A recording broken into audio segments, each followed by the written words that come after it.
how sweet it is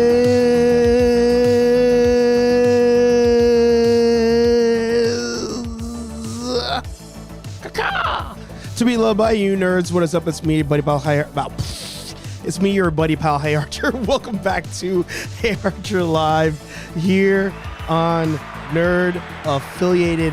I'm telling you, those like 2 weeks off, like jacked up my whole intro, the whole thing. It's me, your buddy pal, HeyArcher. Welcome back to HeyArcher Live here on Nerd Affiliated. Practice makes perfect, ladies and gents. I'm telling you, practice makes perfect. But you are here because the outside world rejects you. This is your family. I am not your father. I'm telling you right now, I'm not your damn father. Don't need any more child support. But this is your weekly Thursday night nerdy talk show where we sit back and relax. I said we sit back and relax. And hopefully by now you guys have poured yourself just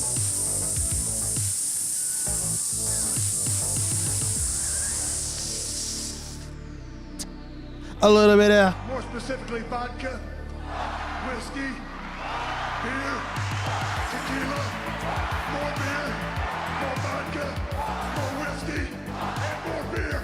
as we prepare for the weekend, and it will be a good weekend. It's crazy though, summer's already kind of out of here. It's already kind of gone. So, you know, hopefully you guys have some fun fall plans. Of course, if you have a YouTube channel, podcast, blog, vlog, OnlyFans, newsletter, smoke signals, whatever it may be, put it in the chat. Support one another. Plug yo shit. And actually in the chat, I'm going to throw a link to join the show. So if you guys want to do that today, you can. Not exclusively for members, but without further ado, we're going to bring in the man, the myth, the legend. It is me. It is me. I'm the problem. It's me. Good to see you guys today on the show, on the stream. DavesDimension, always the first one. Who used to be the first one? It wasn't always Dave. I know Dave was always in competition. Were you competing with Rolando for a long time? I feel like there was somebody else who used to be like first, routinely. It might have been Rolando. How's Rolando doing? Anybody see him on some like streams lately? I have not. Shout out to Rolando. I think there's a misprint in the title. The Crow is movie. The Crow is a movie this year. The Crow is a movie this year. It is the movie this year. And we're going to talk about that. We're going to talk about that for sure. Actually, I realized I don't have my browser open. So that way I can always share stuff with all of you. I'll keep saying hi to everybody. Yeah, let's go. Man Collects in the house. Good to see you. Anytime away will jankify everything. Trust me. It's true. It is damn true. KO in the house. Good to see you. It's been a while. Look at you accessorizing shirt matches the color of the drink. You know, I thought about that as I raised it. I was like, oh, I'm all red. But is everything I'm wearing today red? You're going to have to subscribe to the OnlyFans for that one. Aaron Waller in the house. Good to see you. Creativity in the house. Wow, long time. Good to see you. He says, Aaron Waller, I owe you a voicemail. Good to see you. There you go. There you go. Patrick in the house. Good to see you. Both Patrick and look, I mean, so many of you guys here are creators, but today I watched Patrick's video. I watched the Man Collects latest hunt video. I watched Dave's 3-0 unboxing video. So you guys are keeping me entertained while I'm doing my work. So thank you very much. But let's get those plugs out the way. Nerdaffiliated.com, your one-stop shop for all things nerd affiliated. You can find links to all the shows. You could donate to the movement. Keep the lights on here. Find links to the latest shorts and videos, all that fun stuff. Of course, if you're into Ghostbusters, There's therealnerdbusters.com, links to the Instagram page for that, all the photo shoots we've done, the videos we've done, all that cool stuff. And then, of course, if you want to buy yourself some merch, there's also the store. I should probably update some stuff. I haven't done it since last fall. Wow, that's crazy. That is crazy. Yukon Phil in the house. Good to see you. So, yeah. I wanted to talk about the movie of the year and probably the number one fan of that movie, because I know he's dying to see it. He was being sarcastic when he was like, oh, is there a Crow movie this year? Because he knows for damn sure there's a Crow movie this year. I'm surprised he's not there right now watching it, right alongside T3. I assume they'd be sitting side by side. You know, they'd fly first class, coast to coast, to hang out with each other to watch the movie. But alas, he's hanging out with us instead. Ladies and gentlemen, we have Dave's Dimension. Oh, I booed by mistake. No, bring the booze. Come on. We're gonna bring the booze. Boo! Boo! Rubbish! Filth! Slime! Muck! I mean, there's a lot of that going around this week. What are you booing this week? Well, no, I mean, not me personally, but there's a lot of booze going on this week. People just, I have yet to watch Acolyte, and I am gonna watch it. But you know, it seems to be the salt of the year, so to speak. It's funny. I just shared. Oh wait, my audio. And you threw me off. I threw you off. How? A night stream this week on a Monday? Oh, I mean, I was like, am I in the wrong temporal zone here? What's going on? It just had to be done. I mean, it had to be done for the cancellation. It had to be done. Mm-hmm. So, but yeah, I you know, and I mentioned it during the stream. At a certain point, right, Kathleen is going to leave. It's just going to happen. So I'm hope. Whoa, what happened there? Archer vanished. Oh, am I gone? Yeah, you're gone. Am I back? Now you're back. like you said, you go away for like a week or two, and just all hell breaks loose. I mean, it does. But no, what I was saying is, you know, I think the next time I do like an emergency stream where we're talking about stuff, it's gonna have to be when Kathleen ultimately leaves. Like that's gonna be wild. It's gonna be the wildest stream of all time. I think if that happens, it needs to be like, you know, whoever has the best streaming platform that allows the most guests, and just have a free for all, and just like that's like, you know, it could be a work night. We're breaking out the bottles of booze. Yep. We're ordering like 20 pizzas. There'll be more. Wings. There will be more call outs than the Super Bowl. Like more call outs than the Monday after the Super Bowl. No, imagine this. Me being from Buffalo, New York. Yeah. If the Bills win a Super Bowl, the whole state, half the state is calling off the next day, basically. Yeah, it's a wrap. I mean but Kathleen Kennedy, if she retires, or, you know, God forbid anything happens to her and she can no longer function, it'll be a glorious day in the universe. Yeah. It'd be a glorious day in every dimension. All the dimensions. But listen, I was agreeing a lot with what Anthony was saying. I mean, I would love to have George come back as an advisor, not give him the whole king of caboodle, but you can't tell me that the guy who wrote Star Wars, after selling it to Disney, that he still doesn't dabble. Like he doesn't jot stuff down. Like, well, if, you know, while they're doing this, so I think I'm gonna, you know, I would go this approach. Like, you can't tell me like he's doing his own fantasy football when it comes to Star Wars. But he came back for was it the last Mando? They were like showing off like, oh, George Lucas came back to consult for this. Like, I think he's done it already, but I feel like it wasn't for any good projects. I'm hoping that maybe he wrote a few things or gave a few tips for the Mando movie that is supposed to come out. Yeah. What it's coming out? What 25 or 26? I think it's like 25. Yeah, it's still like that's a couple years between Mando and the Mando and Grogu movie. But I'm hoping it's going to be a mic drop. I mean, I think it kind of doubt it. has to be. Yeah, I doubt it because what we see another Razor Crest. What the?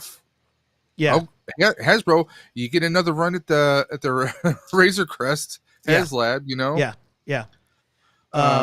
Well, Hank, I wanted to show one thing. Shout out to Legacy in the house. Good to see you. Hey, Legacy.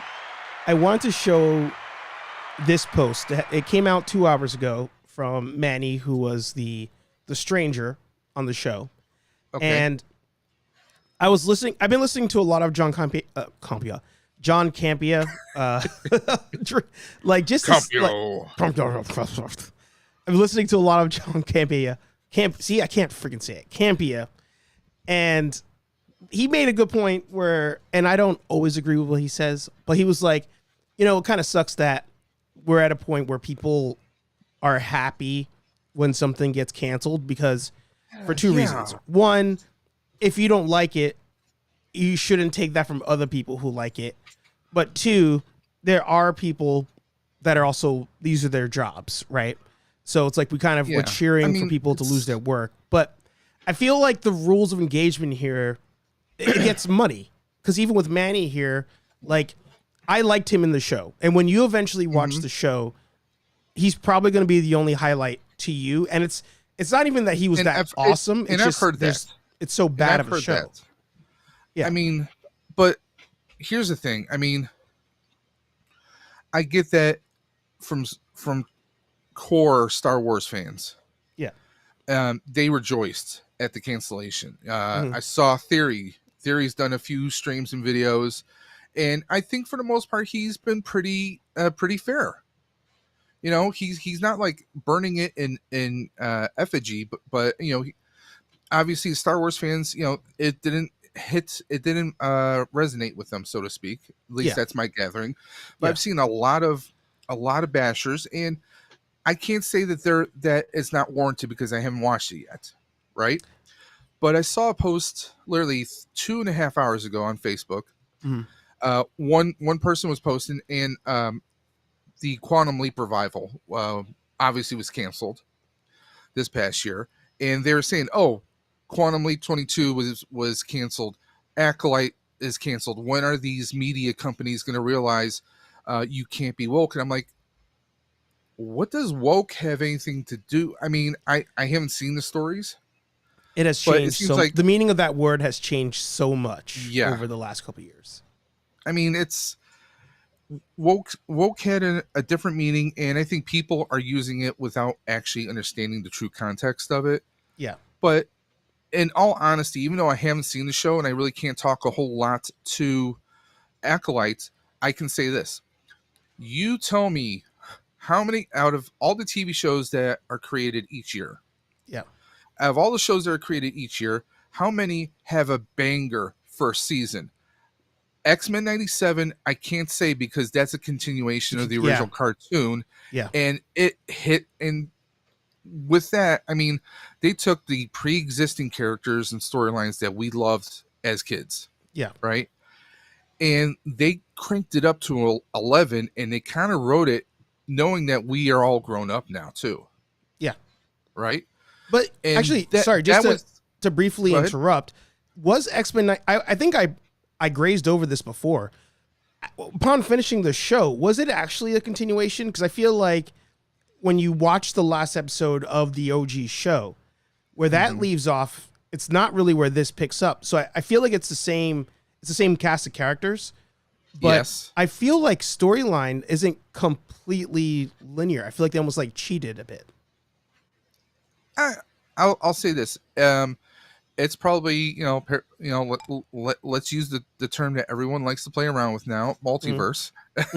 It's probably a parallel multiverse, just adjacent. It's it's X-Men 97 adjacent. You know, there are some slight changes. But for the most part, I mean, they're essentially the same characters. I mean, we have, Xavier. I mean, spoiler alert: Xavier is off with his alien girlfriend, and she saves his ass. But I mean, a lot of that is pretty right there. But of course, just like with anything, there can be some retcons. There can be some, they took a big giant eraser, maybe changed a few things, made a few edges curves instead. I mean, let's be honest. I'm not trying to be offensive or anything, but Rogue's ass got deflated. Let's be honest. What happened? What happened? What happened? What happened? And Sure. by me bringing up X-Men 97, we've talked about X-Men 97 during your stream now. Oh, finally, yeah. There you go. Finally. But that's a good point about the first seasons of things. And you mentioned Quantum Leap, and Yeah. I feel like Quantum Leap it falls into the I category. watched it. I saw the post today. I'm like, I actually responded to the guy because usually I don't like to respond to those posts. Yeah. And I was like, what was woke about Quantum Leap? Oh, I could tell you away what they would say is woke about it, which you, of course, and that's that one of the characters is a transgender character. Yes. And also the main character is Asian. So they immediately will throw it. But I think now, I'm glad you brought this up because this is now going to join the group of shows that I talked about this week, where people will see something, they'll judge it, make a million videos about it, about how, again, it's woke and they're changing shit. But then, like, if you watch it, you're like, oh, this is a good show.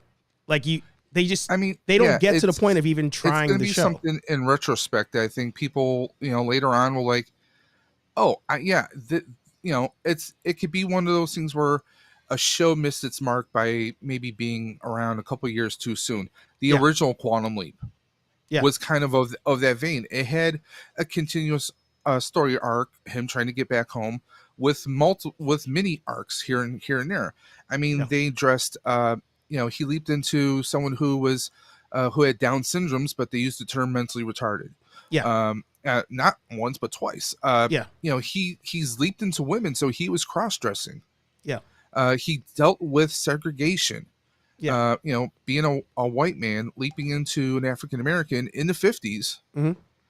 during segregation. I mean, they dealt with so many different themes that, the Watts riots during the 60s. I mean, they dealt with so many different things, so many different themes that a lot of people just didn't know. They just kind of sat back and watched. And in retrospect, it dealt with a lot of things back. It started in 89 and ran until 93. It dealt with themes that nobody was talking about. Yeah. And it was one of those shows that was ahead of its time. Now, the sequel series, the revival, if you will, it started finding its way in its second season. Agreed. The first season felt like, it's trying to telegraph the original show. Yeah. And there were direct plots that you just change a few names, just switch a few characters, and that these were episodes from the original series. Yeah. Okay. But that's the thing. We can go down a whole laundry list of 20, 50 different shows where there were highlights, there's highs and lows. They don't swing right out of the park, but they were still good shows. It took 2 or 3 seasons to get there. I understand through reading articles and reading different posts on social media, Acolyte was trying to set things up that could really be big in the second season. Eventually, I'm going to see that when I watch the first season. But, there's a lot of times we've seen some pretty awesome shows, especially on Fox and NBC. Back in the 90s and early 2000s, there was some really good shows with a lot of potential, but maybe they just didn't strike up the right audience, or maybe it was the studios, the networks themselves putting too many hands on it. Who knows? Maybe Kathleen had influence on this. A lot of things could be blamed. Who knows?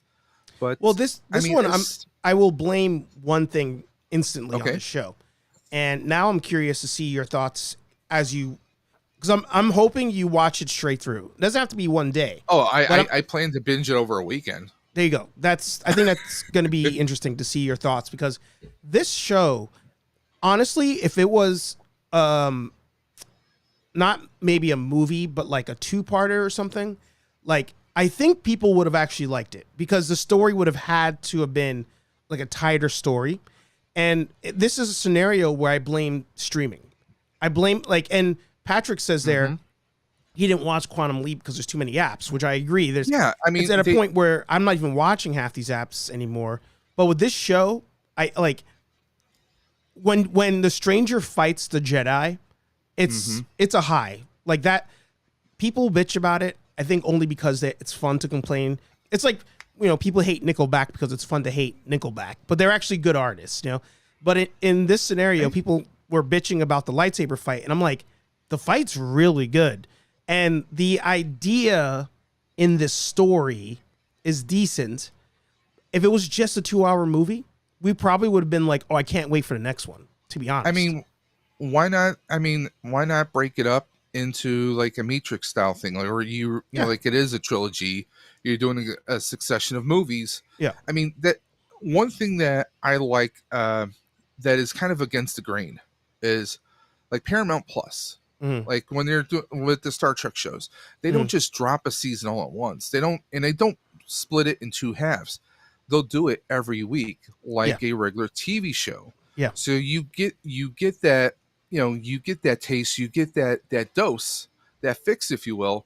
You get that, and I think that's the problem with like a lot of like, okay, Netflix. They'll on some shows they'll drop half of it now and half in like maybe 5 or 6 months. Oh, speaking of which, anyone who is a fan of the Umbrella Academy, do not watch this last final short season. It was. I didn't even know it came out and finished. Didn't even know. It's finished. They stuck several forks in them at the end. Metaphorically, not physically, but I mean, well, I'm not giving spoilers out, but it was a don't spoil it just in case.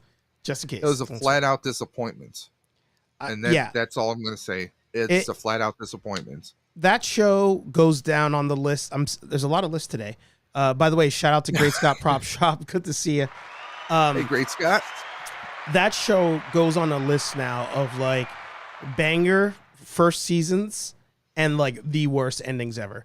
I don't even have to watch this season necessarily to say the finale was up there with Sopranos. That's how upset and frustrated I am about the ending. Like, whoa. You mean just the final episode, or because the final season of Sopranos wasn't terrible? The final episode. The final season itself was like, where is this going? Yeah. Like, and some of it you kind of like, and some of it there's, without spoiling it, there's a character, one of the Umbrella Academy, Ben, right? Mm-hmm. Oh, and he comes across a girl who turns into a love interest, obviously, named Jen. I'm like, so are we making like jokes on like just social, social commentary in general, Ben and Jen? But it felt like a shallow, just a very shallow after image of what the first couple seasons were. Yeah. This was probably the worst season, and anyone who watches it, if you do watch it, you'll understand what I mean. I love the craziness of the show. I love how crazy the characters are, and they act like a family. Like they get along sometimes, and sometimes they don't. Yeah. I mean, they had great dynamics. Even after Elliot Page transitioned and is now Victor, even on a show. Yeah. I'm perfectly fine with that, but I don't know, like some of the writing just felt like, okay, you know what? We need to get this out. We need to get this out quick. Let's just write a bunch of stuff, even if it doesn't make sense. Yeah. And when you invest yourself over a couple years into a cast, and then you kind of see things just kind of fall short, and it's like, really, this is how it's ending. Yeah. And it's not without cameos. Let me just say that. And I don't really think that's much of a spoiler because I'm not giving out specifics. But it was a big disappointment. So I gotta say, TV in general this year, streaming and maybe broadcast. I don't know because I don't have broadcast TV. When it comes to like shows streaming wise this year, other than like I think X-Men '97 was probably the best streaming show this year. Speaking of streaming shows, Netflix now suddenly has a whole bunch of AMC shows. Yeah, they. I just binged Daryl Dixon over the past 2 days. The Daryl Dixon Walking Dead spinoff. Yeah. They have Interview with the Vampire, the series that they adapted off the original novel. They have if you're into like witches, there's the Discovery of Witches, and now there's a spinoff called I think it's called Mayfield or something like that. So they just picked up a whole bunch of AMC shows. Yeah. Which is kind of nice. So it's a nice little infusion. And it's curious to see what's going to happen with Paramount Plus. So I with that whole absolution of the studio itself. Well, it was just a production studio that made things, but it wasn't like all of it being like a race. So Paramount Plus as an app is struggling. Like it's there's no hiding that at this point. And I think with AMC essentially throwing in the flag to go over with to Netflix with some stuff. Yeah. By the way, shout out to Dada Films. Good to see you. With AMC throwing in the flag, and what was it Disney also I think had stuff show up on Netflix. No, HBO maybe had stuff show up on Netflix. HBO. Max. Yeah. Some of the Max shows because and movies. Actually, Disney apparently the Spider-Man, the Raimi trilogy is going to be that, and the Garfield Spidey movies are leaving Netflix very soon. So maybe they're going to yank them over to Disney. Or, I mean, technically those are Sony, so maybe it's going to go on Stars, because I know they sometimes flip flop with that. I don't even know why Stars continues to be a thing. I remember Heels. No, the first thing that made me want to get Stars. Heels. I heard it's good. Yeah, Anthony watched it. He loved it. I was gonna say the first thing that was on Stars I remember that people were like, "Oh, I might subscribe to it," was Spartacus. That was the first show that was that popped off on Stars. And people were like, "Oh, I gotta see it." Unfortunately, the actor passed. Then they had to recast. It didn't have the same flair to it. Lucy Lawless's boobs couldn't keep people on it, so people left Stars. Then people love Xena. They do.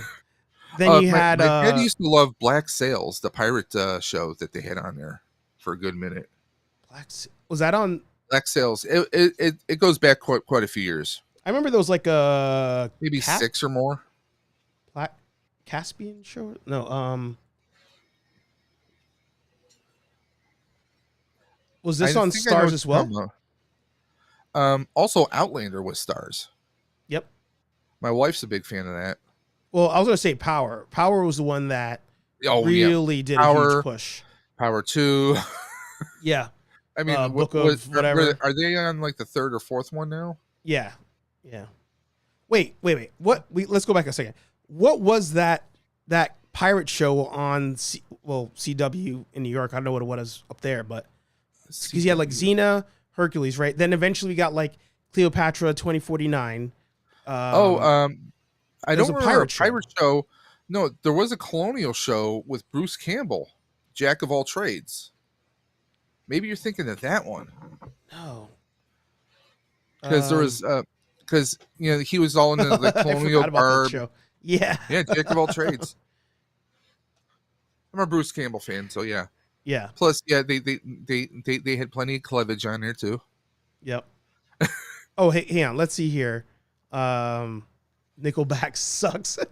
Again, it's fun to say it, but they're not bad artists. They just ran into some bad luck. Well, I shout out to Kristen. Good to see you. Nickelback just they kind of cloned their own songs. Let's be honest.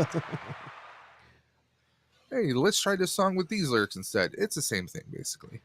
All right, I gotta find this show. Let's write that a Beastmaster show.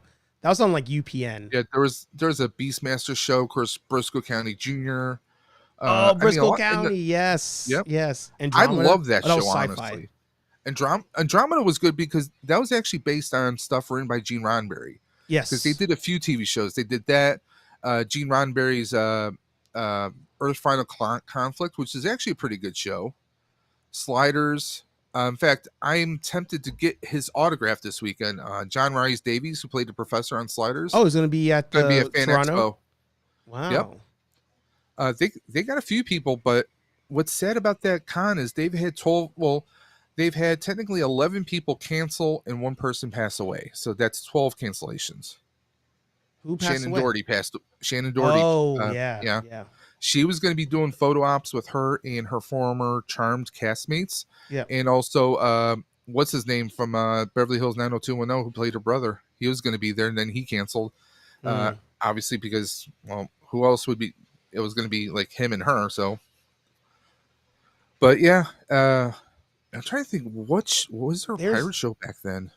This is where my like special needs comes in, because I was always, for me, like intros to shows and like color scheme. Listen, I would download the themes to TV shows and just that's me. I was a soundtrack nerd. So I could see this show and The like 100. It was very blue. Like I feel like the guy had a blue shirt or something. And do you remember what years it ran? It had to be in the late 90s. Pirate show. I thought it was a pirate show. 1990s. Let's go back. All right, CW Arr. TV shows 90s. But I don't think it was like 100 Lives of Black Jack Savage. No. There was a Pirates TV series from 94 to 97. Benjamin Rennis, Paul Brown. That was a children's comedy. No. Pirates of Dark. Well, that was a cartoon. Pirates of Dark Water. Yeah, I was watching that the other day actually. Oh God. Let me see. CW Saturday night shows. Maybe it was a show in syndication. Maybe syndicated pirate shows. Let me try that. Because I'm usually the person that can like pull out shows from like the 80s and whatnot. Yeah. It was definitely a show that came out towards the end of the Xena and Hercules era, like when CW was really losing steam. Let's see here. Pirate Master. Oh, that was a reality show. Never mind. Man. What about the Indiana Jones ripoff TV show with the guy from Seventh Heaven? I remember that show. What show was that? What are you talking about? There was an Indiana Jones ripoff with Barry, whatever his name is. Was it with Barry Watson? The elder son from Seventh Heaven? Barry Watson. Wow. I'm good with names. You are. Let's see. He's doing a lot better than the father from that show. Everybody's doing better than the father from that show. Too soon? Yeah. Yeah, Young Hercules was great. I used to love that show. Young Hercules was pretty good, you know. Shout out Ryan Gosling. Yep. I mean, he was doing commercials as a little kid. Yeah. Gosling. And then, I mean, come on, he played young Sorbo in that show. Yep. And Sorbo, I mean, he did Andromeda. He did a whole bunch of stuff. He even had a small stint on Supergirl. As a Daxamite, like royalty kind of guy, and then he gets killed by his wife, played by Terry Hatcher. There you go. So you're saying it was Stephen Collins that was on this show? Stephen Collins was the father, yeah. Ironically, Golden Monkey, is that what you're talking about? I can see that. Both the parents were in Star Trek movies. Oh, really?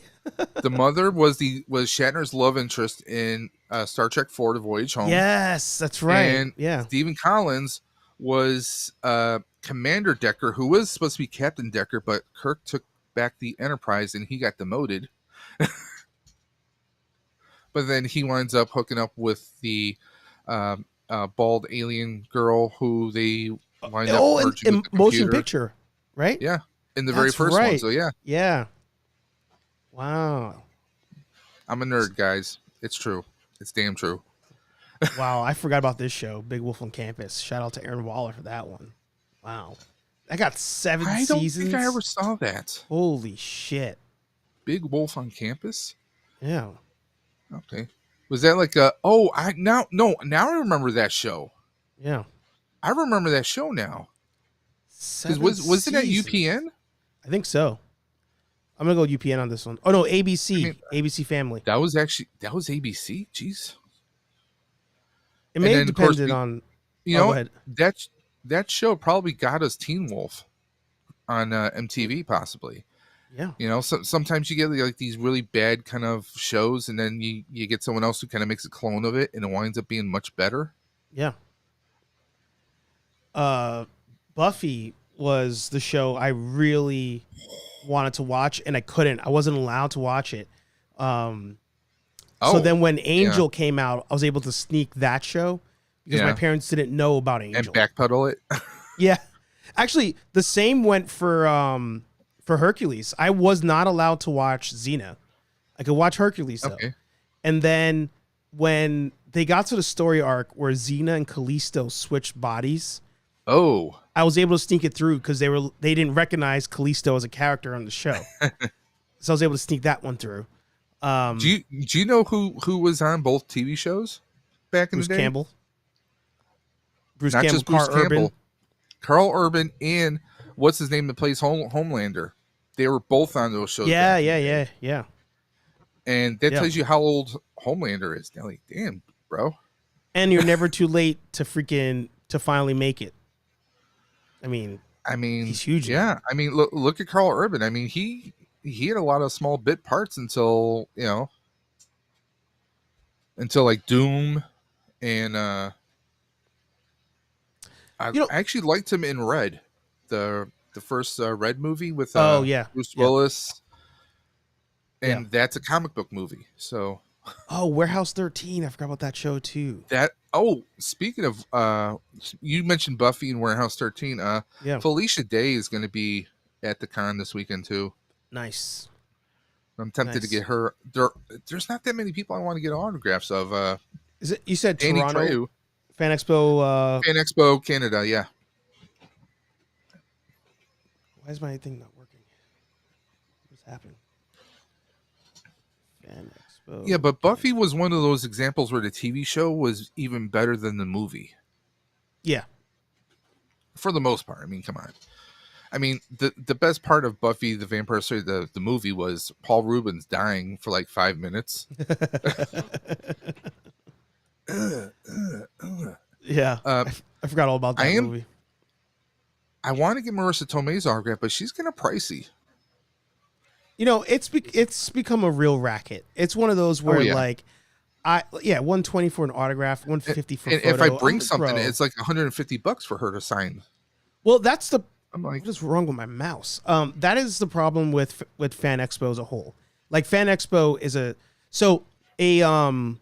pharmaceutical company owns Fan Expo.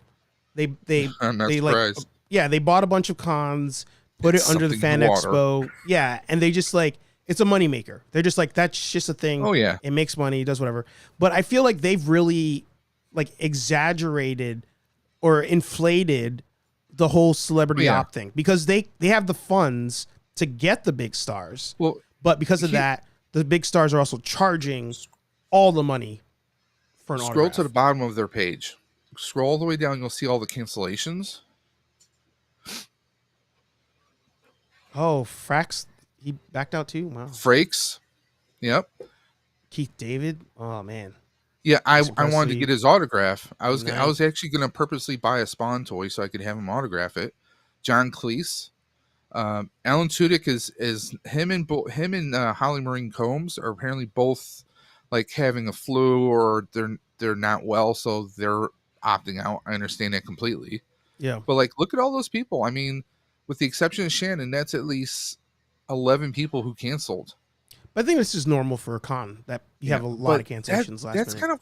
That's kind of a lot though. I mean, but then like, okay, they have like, they're going to have Catherine Hahn, but she's only going to be there Friday. Yeah.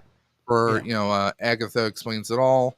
They're supposed to do one little presentation on Friday, and The people who are Trailer going Park Saturday Boys and are going. Sunday. I've never gotten into them or Letterkenny. Both of them are going to be there. $50 for an autograph. It's still Yeah. a bit much.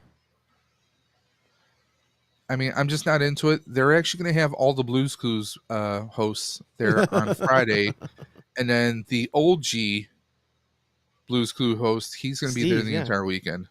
Yeah. Steve charging $85 for autograph and just a photo op. Okay. Yeah. And I mean, if you think about this, I believe these are American prices. So then when you translate that over to Canadian currency, it's a few bucks cheaper. Yeah. But sometimes you can never tell what the website is charging, because if you go on their app, they have different pricing. It shows you Canadian pricing instead of American pricing. So it can be a little confusing. Cameron Danny's gonna be Moynihan. there. Danny's one of the guys I'm considering getting either an autograph or a photo with. Yeah. Because it's freaking. I mean, he's in everything that Robert Rodriguez does. Yeah. Lundgren's going to be there. 100. God damn. Yeah, he's getting back in popularity somewhat now. Yeah,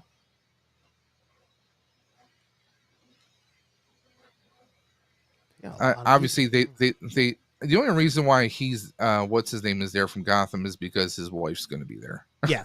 Yeah. She was like, he well, just rides I'll the bring my coattail. husband. Yeah. Well, because they figured, hey, Cameron Moynihan's going to be there. The three of them can do Gotham group photos. Yeah. Since they're all on Gotham.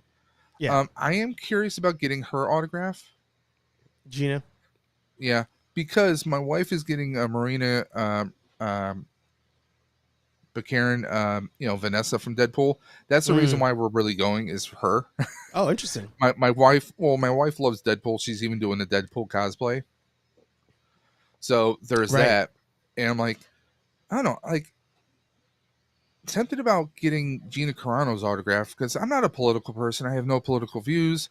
I thought she was good on the show, but I get sometimes celebrities can get very politically outspoken, and They fool that themselves. can not, it's a thing. Wow, 130. Tamara, I'm like, it would be great to get a photo or get an autograph with Boba Fett, but it's like when I go to a con, or a few of my buddies got me into the ideology, like, okay, can you live without it? If you can live without it, then don't go for it then. If there's someone there that you really, that would make your day, something that has like a memory or something from your past tied to it. Like John Rhys Davies, he's always going to be the professor from Sliders. And I mean, Sala from Indiana Jones, Lord of the Rings, Gimli. I mean, he's even played, King Arthur and stuff. I mean, he's been around. Like, he just seems like an epic person to get an autograph with. Yeah. Do I feel like dropping 120 for Gina? Not so much. Yeah. No, I'm I mean, team, if it was 80, I might consider it. I've been a big fan of getting autographs from the people who don't make it into the autograph section. So like Josh Gad this is his first con. Josh Gad, who Olaf from Frozen, but also he's Muncher from Ghostbusters Afterlife. Josh. So a buddy of mine has me getting his autograph. I didn't even see him on the list. If you scroll all the way up. Oh, that dude. Yep. Yeah, Josh Gad. Yeah. He was also I think it was a Peacock show, something Wolves or something, or there's like a girl that it turns into a wolf or something. And yeah. she's like, yeah. Not bad, actually. His daughter. His wife. Not a bad show. Yeah. My wife was watching it. I haven't seen it. Yeah. It seems interesting. Yeah. Well, I was gonna talk about Rosario. Book of Boba Fett season 2, but Yep. I never heard anything about it. What's it ain't going on happening. with it? Yeah, it ain't happening. Okay. Long story short. I mean, after the Mighty Morphin Vespa Rangers, I didn't really see. I mean, come on, like listen, I enjoyed the show. I enjoyed Book of Boba Fett. I would have enjoyed it more if there was definitely the pacing wasn't there. It didn't have any kind of a pace to it. It was slow. it felt like it was dragging, and there was a lot of things that didn't make any sense. I mean, come on, you're on Tatooine. We're used to people, like not wearing the cleanest looking garbs of clothing, but then you got, we got like the Brat Pack on these space age Vespas. The Mighty Morphin Vespa Rangers. It's just, we can go all the way back to the very first thing you said, Tatooine. What does Boba Fett have to do with Tatooine at all anyway? Like, that whole thing was just like, bro, you essentially died there. That's the only connection you have to Tatooine. Like, why? I got to go there and protect the people. Like, fuck off. What are you talking about? It's like, oh, you're stuck in a Sarlacc pit for how many years? And now, you suddenly have a change in conscience. It's like, no. It's narrative. It didn't feel right because he was never someone who embraced.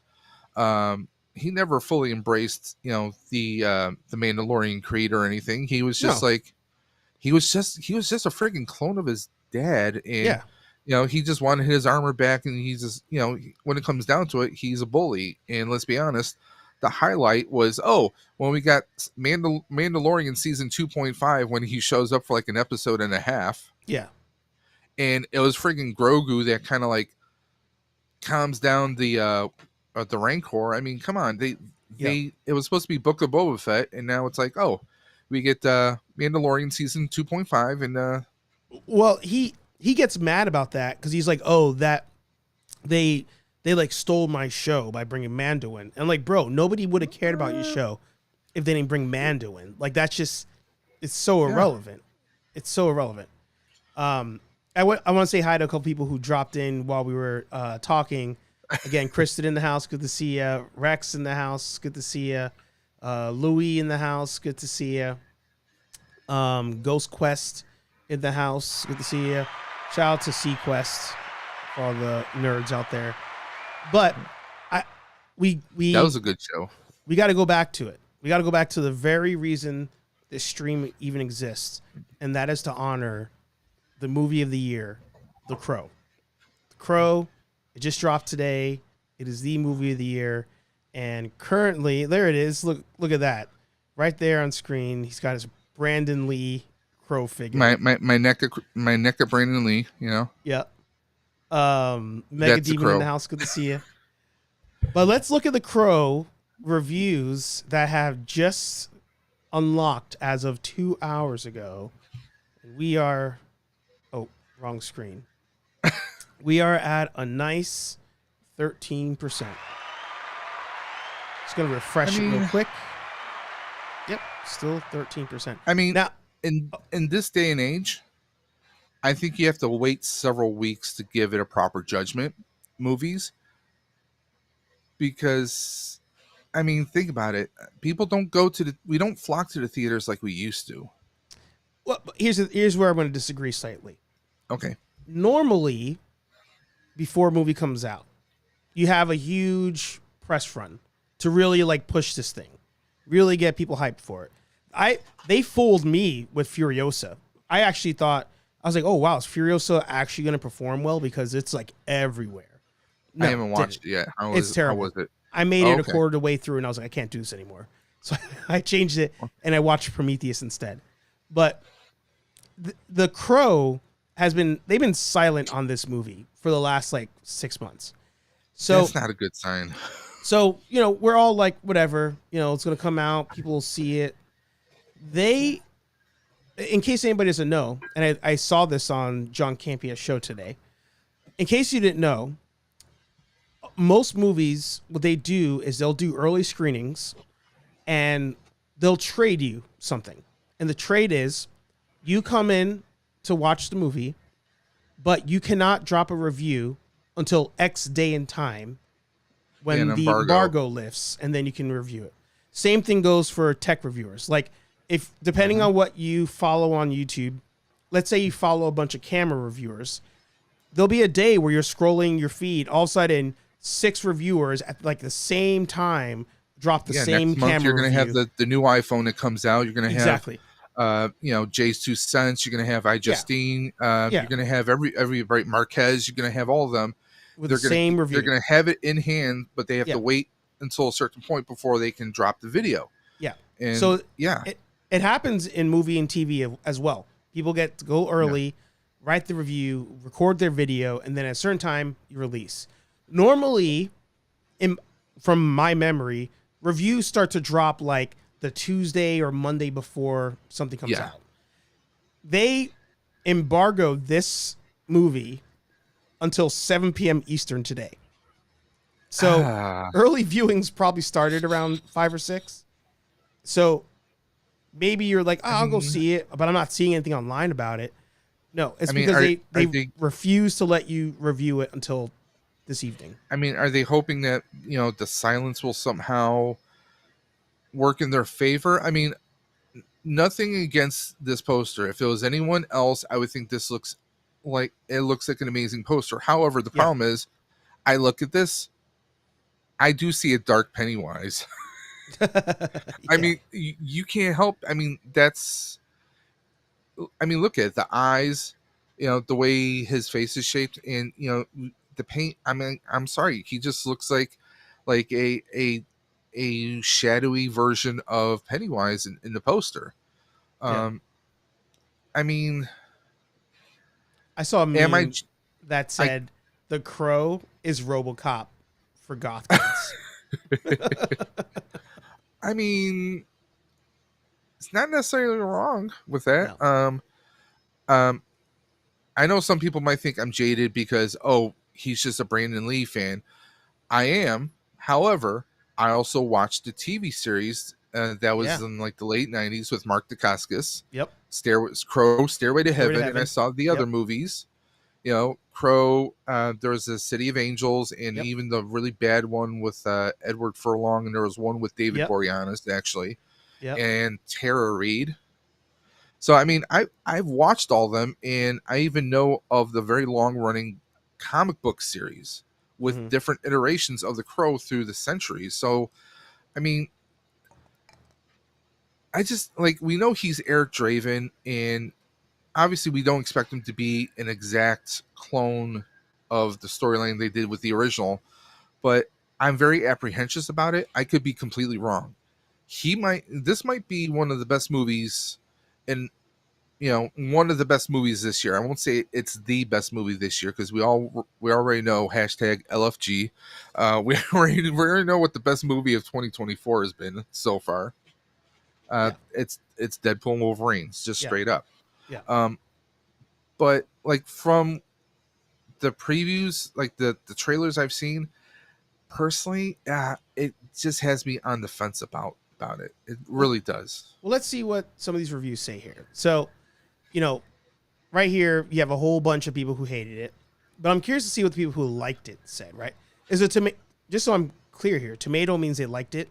The splat means they hated it. Yeah, fresh would be tomato. Yeah. Yeah. I don't read Rotten Tomatoes that often because I usually feel like they're flawed. But the first one here, speaking of flawed, The Crow is flawed and will probably not win over diehard fans of the classic 1994 movie. But it's the bright spots in between those flaws that keep it from being dull or forgettable. This other one says, The Crow isn't bad and it gets better as it goes, but it's an exercise in folly. It cannot escape Lee in the 1994 original, even as it builds a more allegorical. I'm really struggling. Allegory? Allegorical. Okay. I'm just gonna boo myself real quick. Scaffolding for the smartphone generation. Yeah, just sound it out. Now, did you hear that they actually banned live guns? Yeah. Did you hear about that? I'm like, so obviously some people had a little superstition or a little bit of fear. Yeah. They don't want the Lee family curse to pass on to someone else. Because, Bruce died during making a movie, and then his son, of course, dies from the shotgun. Yeah. So, every Crow visual media that came out after the original was complete ass water. Aaron says, I've never really been a Crow fan, so that doesn't hurt me too much. I do like Bill Skarsgård, but when it could have been Jason Momoa, I don't know. Interesting. I don't know if I would have gone for Jason Momoa on that one. I don't think I would. I mean, I could see Momoa as a villain. Could definitely see Momoa as a villain because he was a very fun villain in Fast and Furious. He was flamboyant, but he was a fun villain. Yeah. I mean, honestly, I would go with a virtual unknown. I think that's probably one of the best ways to go. Because, and here's one thing.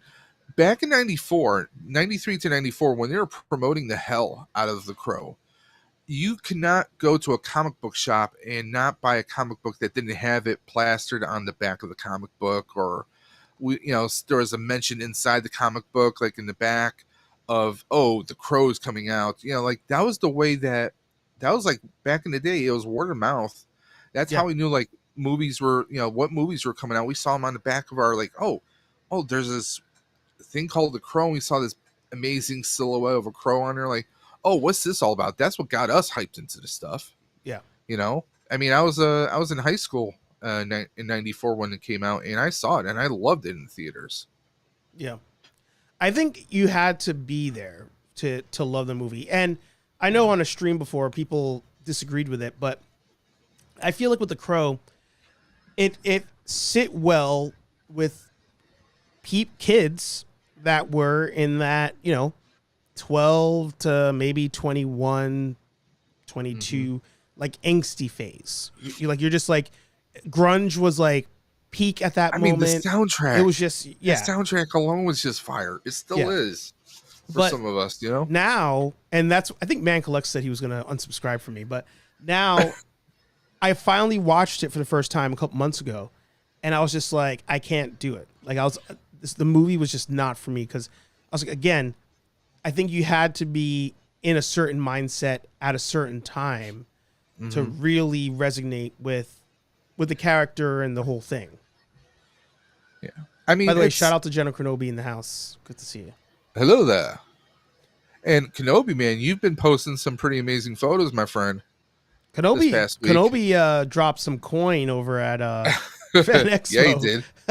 I'm like, I saw his post. I was like, that's pretty awesome. Now I'm like thinking like, ooh, his wallet must be crawling for help.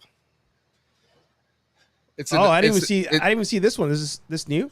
Yeah, there you go. No, at Superhero Con though. Okay, but still, I mean, I'll be honest. I was a fan of his show, and I'm psyched that they're doing a season 2. Hated the show, loved the movie. Well, I like the concept of Star Wars that doesn't necessarily have to take place in space. I agree with that. I want more of that actually. I thought it got really good towards like maybe the last couple episodes. It got really good. I didn't think it needed to be 9 episodes. I think it's just like Acolyte. I think it could have easily been a short movie or something. Yeah. The story arc where they're on the planet to do the bank robbery, I was like, that could have just been 1 episode. Like, it didn't have to be 3 episodes of them just walking in the grass talking to each other. Like, it didn't do much for me. It almost felt a little bit like a little sprinkle of Solo when him and Chewie are doing the job. I mean, it kind of felt a little bit like that. Yeah. That's great, though. Yeah, Legacy's putting in the chat he didn't watch The Crow until like 2001 and loved it. Yeah. But it's it depends on your taste, but also, I mean, you're talking about a movie that came out in 94. If you're not watching it until like let's say in Legacy's case 2001, or like you said you just watched it this past year, you said, right? Mm-hmm. So I mean, you're talking about what, 30 years later? Yeah. So I mean, dialogue, visual effects, I mean, that was all practical for the most part. I mean, it's just one of those things where like Tony Todd was in it. I mean, they had some really great people in it, but sometimes it just maybe it doesn't hook into everyone, but everyone's entitled to their opinions. Are they though, Dave? Because if people say the Acolyte's good, unless you're on Facebook, unless you're on any kind of social media, if you're on social media, you're not entitled to your opinion because apparently someone will look at your opinion and then come at you. Yeah. I have an opinion actually as we begin to wrap today's episode. So we are we're packing some things up for a potential move. I've mentioned this before. And I found a couple figures and I was like, oh, this company used to be good. This company used to put out some real quality at a good price. And I feel like these days, not so much the case. Right here, McFarlane. Wow, look at that. Look at that. I'm going to go... Am I right? Yeah, oh yeah, 1,000%. 1,000%. I don't know if the man collects is still here, but I so I picked up the Batmobile or two Batmobiles, and I thought they were okay. Yes. Okay, like I enjoyed having them. I feel like they're both overpriced, but hey, that's collecting these days. But the figures, I feel like I've been burned so much on the figures that I feel like I'm just like done with McFarlane. But in packing and unboxing things, boxing things up, I came across a couple of figures and some I had not unboxed. And I was like, oh, I want to open this and just see how it is. It's old, But two of these I already unboxed and I forgot how good they were. I truly forgot how good they were. I love the legacy put, was it Bandai? And then Great Scott put Toy Biz. So I guess everybody does it. At some point, everybody loses their way. So I walked away from McFarlane last fall, like around October, November. Yeah. But then I walked back in because of the vampire wave that they're doing. Yeah. I really enjoyed the vampire figures that they're doing, but I guess they're stopping it right now. I'm like, it's kind of like with Hasbro, like Power Rangers Lightning Collection. I wasn't crazy about like the head sculpt. The human head sculpts were trash, but like the monsters they did were great. Yes. Yeah. I mean, let's be honest. I mean, even go to Marvel Legends. Some of their like the mutants, any kind of a creature, look great, but a lot of times, it's the normal civilian characters like Aunt May. I will not get that 2-pack with her and Doc Ock because that she doesn't look right to me. She doesn't stand up on her own anyway. Yeah. So I mean, but like McFarlane, I mean, it's like what 85% Batman and then 15% everyone else. Yeah. Well, the figures I have here, actually, two of them are Batman related. I'll say. So this one I just unboxed. This one, I remember I was at Target. It was on a whim, and I was like, oh, because I also have this thing where if I've cosplayed a character, I like to own a figure of that. And this version is what I cosplayed as a couple years ago. So I finally unboxed this Slade Wilson Deathstroke figure. I have that one. This is amazing. He's an awesome figure. Is absolutely amazing. The texture on it didn't really come with any accessories. Why did it unfocus? Yeah, like his sword is like the only accessory. Yeah. He does. I mean, why is it choosing to do this? Hang on. I mean, like the orange armor on him is so polished; it looks so great. Yeah. The mask and everything comes with grenades. You can't take them off, but they're on there. And he has a gun in the holster, even though it doesn't come out. But McFarlane doesn't do guns anymore. We're past that apparently. But this thing was probably, I don't know, $19. I want to say. Yeah. Well, Great figure. Back then, all the McFarlane figures were about $20. Yeah. Even I think some of the Build-A figures were only like $1 or more. Yeah, because I had that one, and I thought he was amazing. Yeah, I was just like, holy shit! I need to. Not always the greatest standing up, but I played around with some stands, and I got him there. The next one was, I think, within the first 10 McFarlane figures I ever bought. And same thing as far as the finish on this, came with weapons. Again, make McFarlane great again. Came with weapons. Articulation's good. That's a t-shirt. Yeah. Another cosplay I did, not the same version. This Red Hood figure. Ooh, okay. And I was just like, holy shit, I forgot how good this figure was.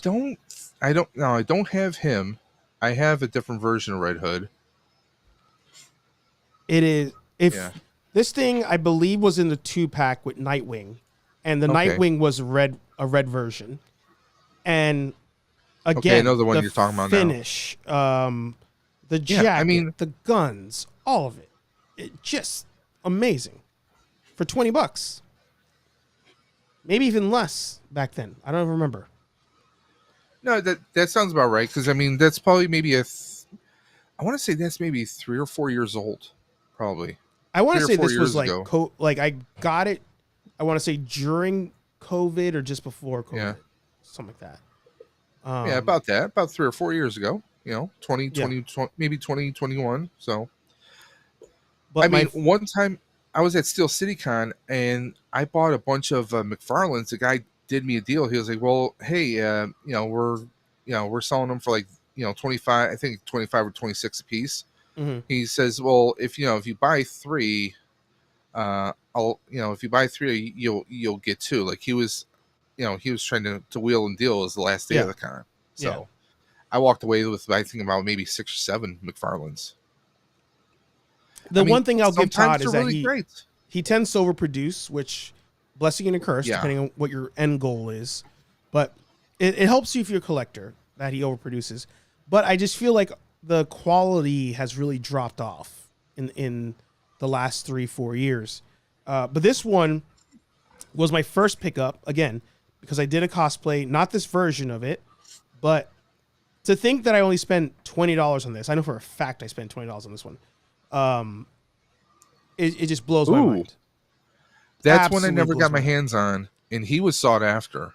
Yeah, Cyborg? translucent blue. Everywhere you see Ooh. the blue. He comes with a blaster. The blaster kind of sucks because it weighs so much that when you put his hand out, it falls Yeah. down. Well, I have that problem with Mafex actually for my Cyborg Superman. When I have his blast on, Yep. he is super heavy, so I keep that off for him. I mean, he still looks badass though. But Yeah. by the way, I was 3 days old. 3 days ago, I found out who actually voiced Cyborg. Kari Payton. If you ever watched The Walking Dead, he was Ezekiel. Oh, really? I didn't even know that. I was like, wait a minute. He's the voice of Cyborg? What the hell? I saw him like a YouTube video of him in a con doing a panel. I was like, he did the booyah. I was like, oh damn. Wow. Oh, so look at this. Right now on eBay, he's $30. I wonder how much he is on Amazon. Wow, that people. I think when he first came out, people were like, that was like a sought after figure because we couldn't find them really in stores because I think the scalpers were maybe scooping them up because Teen Titans was so popular. Yeah. And I think I saw figures, his figures going for like $50 or $60, maybe $100. So to see him at 30 now, that's actually not bad. I wonder if he's on Amazon. I doubt I'm it. telling you. I could be wrong. Cyborg McFarlane. But he looks like a fun posing character. Yeah. No, he is for sure. But these couple figures are one of the reasons why I'm just like this Superboy. I really want this figure because I love Superboy. Like I remember when Young Justice Connor, came yeah. out, I was like, this is I bought the shirt. I loved was it. all in. I think all of us have had that, like a Superman or Superboy kind of a shirt at some point. Yeah. I know I did. I had this version too. I bought it randomly and I sold it. So I thought I used it for photos. I just never did. I saw him, but like the other one I had was like my first Slade, was my first Deathstroke, and that one it looks so good. It really does. Type in Teen Titans. Let's see here. But like the Mafex like the Superman line of the Reign of Superman with Mafex, I think those are the ones I'm going with because I have Superboy. Let me see. I have McFarlane Superboy, and I just have Eradicator Mafex and Steel. Yeah. Steel is a great figure from Mafex. I do not recommend the McFarlane because his armor just looks like it was done by hand. I have it back here. I hate trash. I was so mad. I mean, it looked like they broke off the bottom part everything is so miscolored. Like, what did you leave him? Was he left out in the rain for like a week? Yeah.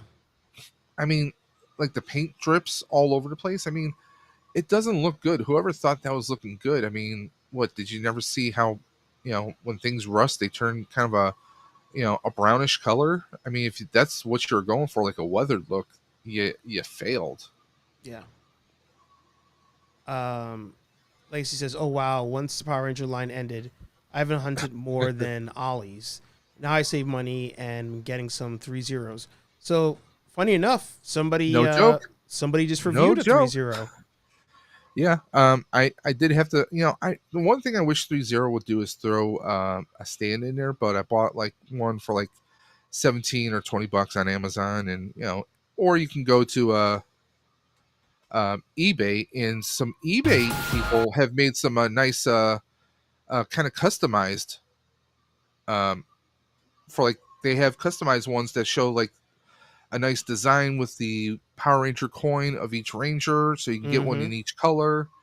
I'm really tempted to do that, but right now I'm kind of like watching my currencies because I'm about to switch jobs come Monday. So Oh, nice! Congratulations. It's, well, things are gonna be snug for a couple months, and then hopefully things will level out. But better things coming my way, hopefully. I feel you on that. Yeah, but I mean, I love the Green Ranger one so much. I bided my time. I got him on Big Bad Toy Store because everywhere else was selling him for like straight $150 before tax and shipping. Mhm. After shipping, I just did like the basic shipping with Big Bad Toy Store. I think I got him for like just under $140. Wow. So I really lucked out. Sometimes you get people who are, YOLO. You gotta get it as soon as it comes out. Sometimes you can wait. Like the San Diego Comic-Con Green Ranger. Mhm. Guess what? He's available on Amazon right now. Wait, San Diego. The new version of the Green Ranger is available on Amazon. It's funny. I don't know what you're talking about. That's why I'm looking it up. Let me see if I can pull it up and Was San Diego Comic Con this year? yeah. This one here? Let me pull up not that one, no. That's the one I have. Wow, 129. It's not bad. Man, I remember I when on the other day. I remember when Lightning Collection was like selling like hotcakes. It was, well, part of my language, kids. It was a shit. It really was. It's funny. Oh, I remember going to Comic-Con 20. I think it was the year Steve did not cosplay. So I'm going to say that's 2021. And at that time, I had still not found the NECA Turtles, the 2-packs. So that was on my list of things to try to find there. But I know what else is on your list. what is that? I saw your Instagram before. Oh yeah, yeah. Tatsu, man, the fucking guy. I'm not even gonna try because I know I won't find him. So you'll find him because everybody else is finding him. You'll find it easy. Hey, I might find him this weekend. Yeah. No, but it's funny. I was the number one thing I was looking for, not counting the turtles because that was just looking everywhere for them, was the pink Kimberly Legacy Collection figure or Lightning Collection figure. I never got one of her. Bro, that thing is at Ollie's now. They did a reprint. Power Ranger. I'm not finding him on Amazon, so I'm wondering if he got pulled. Do you mind if I share something with you? Yeah. Okay, let me go ahead and do this. So you're talking about the head sculpts. Head sculpt here is terrible. But Terrible. I'd rather have the Super 7 Ultimates. The pink, the coloration, not great. But for a lot of us, she was the only one that we didn't have. So, but still, for $18, I mean, I always kept all my Rangers with the helmets on because for the most part, the head sculpts are just terrible. So, but at one point, this was reselling for like 90. It was wild. Let me see how I can do this. There you go. Oh, there we go. I mean, this is it's the Matt Cook. This is based off of, I think, Boom Oh, Comics. in the Boom Comics, Uh, yeah. I could be wrong. Anybody in the chat, feel free to correct me. But I mean, like, he glows in the dark. He looks very badass. Legacy says it's sold out again. Well, see, this is 3Zero's website, and they have coming soon. So this tells me that it's not necessarily going to be just an exclusive, because it was, I think I first read it was going to be a limited Yeah, it says run. 500 right there. Yeah, a limited to 500 pieces, but apparently they're going to be offering it. So, and this is one I do want to get, and they're selling them for $109. Wow. So, I mean, honestly, I tell people, don't sleep on 3-0. Whether it's Transformers, whether it's Power Rangers, whether it's, hell, the G.I. Joes. I mean, they got some pretty awesome looking 1/6 scale. I mean, if you're not feeling the hot toy prices, you can get some pretty awesome things here for about, up to 160, maybe 170 here. Yeah. I mean, there you go. You get the blinged out Cobra Commander. He's out of stock, but so I put the link in the chat. Legacy sent me the 3-0 Amazon link. It is sold out. okay. Okay. But that's weird how it didn't go back to the other screen share, how I had it before. I've never done that before, where it screen shares Technology. like, oh, now I'm screen sharing in your thing. Let's see, how do I do this? If I go like this, maybe do this, and then do this. I'm gonna save that link just in case it comes back. Yeah, like because I kind of want to do a Tommy collection, because I want to get the Zeo Ranger 5 Red. Yep. So I could have him. I think at one point they're supposed to be doing a turbo. I doubt we'll get a Dino Thunder. I would love to have a Dino Thunder Ranger, but who knows? I wonder if any of the Tommy stuff's. Why doesn't this work? Still around on Hasbro? Yeah. I don't know. Of course, there's Hasbro Con coming up soon in September. I'm curious if there's a certain HasLab is going to be finally announced. Huh? It's not going to do it. Legacy says, I'm pretty sure they're going to do all the Tommies. Yeah. If they don't do Dino Thunder, I think they know they're losing out on money. But I think Dino Thunder would be a great line, because I actually genuinely like the design of the Rangers, including the white Dino Thunder Ranger. Yeah. Trent. That was my first pickup. He was awesome. I mean, he just, like, especially when they did the what would you call it? The blades, the dino blades, the protrusions that came out, like, those were awesome. Hell, imagine if they did what was his name? Mesogog would be awesome. But they did Mesogog. No, I mean, like in a 1/6 scale 3-0. Oh, that's what I'm talking about. That would be pretty amazing. Mesogog, and what was his head minion? I can't think of his name right now. Not the female that was the principal, but the like robotic type minion, or I can't think of his name. But like, I think he would visually be pretty awesome in a 1/6 scale. Yeah.